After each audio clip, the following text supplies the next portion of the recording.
এই জুলাই বিপ্লবে এদেশের মুক্তিকামী ছাত্র জনতা প্রত্যেকের পরিচয় ভুলে গিয়ে জালেম হাসিনার বিরুদ্ধে ঐক্যবদ্ধভাবে লড়াই করে 2000 ভাইয়ের শাহাদাতের মাধ্যমে 40,000 ভাই বোনের গাজী হওয়ার মাধ্যমে আমরা আজাদি পেয়েছি।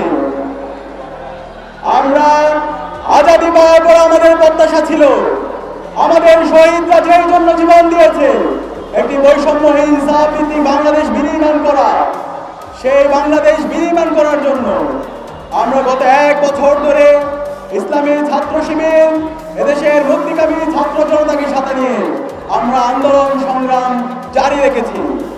গত 1 বছর ধরে আমরা যাদেরকে সরকারে বসিয়েছি, শহীদদের রক্তের উপর যারা সরকারে বসেছে, তারা জুলাইয়ের চেতনাকে ধারণ না করে তারা ফ্যাসিবাদীদের ভাষায় কথা বলছে।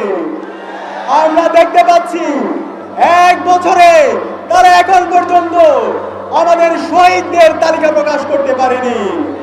এখন পর্যন্ত আমাদের গাজীরা সুস্থভাবে তারা ট্রিটমেন্ট পাচ্ছে না, তাদের টাকার অভাবে রাস্তায় ঘুরতে হচ্ছে, তাদেরকে বিভিন্নভাবে লাল ফিতার দূরত্ব দেখানো হচ্ছে।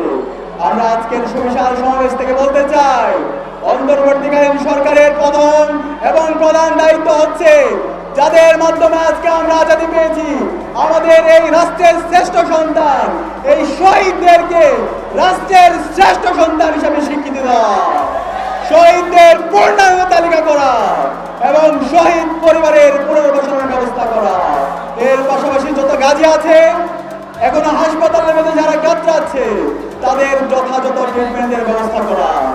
দ্বিতীয়ত আমাদের দাবি ছিল, গত 16 বছরে খুনে হাসিনা যে কারণে খুনে হয়েছিল, যে কারণে ফ্যাসিস্ট হয়েছিল, ফ্যাসিবাদের সকল অবদানগুলোকে এই স্বাধীন বাংলাদেশের সমূলে উৎপাদন করা হবে। কিন্তু আমরা 1 বছর পরেও দেখতে পাচ্ছি এখনো ফ্যাসিবাদের উপাদানগুলো রাষ্ট্রের প্রত্যেকটি প্রতিষ্ঠানে থেকে গেছে। যে পুলিশ হেলিকপ্টার থেকে আমার ভাই এবং বোনকে গুলি করে শহীদ করেছে, আমাদের 2000 ভাই বোনকে শহীদ করেছে, 40,000 ভাই বোনকে গাজী করেছে, এখন পর্যন্ত সেই পুলিশ সংস্কার হয় নাই, এখন পর্যন্ত মিডিয়া সংস্কার হয় নাই, এখন পর্যন্ত আমরা যাদেরকে ছাত্র প্রতিষ্ঠা পাঠিয়েছি তাদের বিরুদ্ধে বিভিন্ন ধরনের অভিযোগ শোনা যায়, তারা বিভিন্ন ধরনের ইতিহাস বিকৃতি ঘটনা আমরা প্রতিনিয়ত দেখতে পাচ্ছি।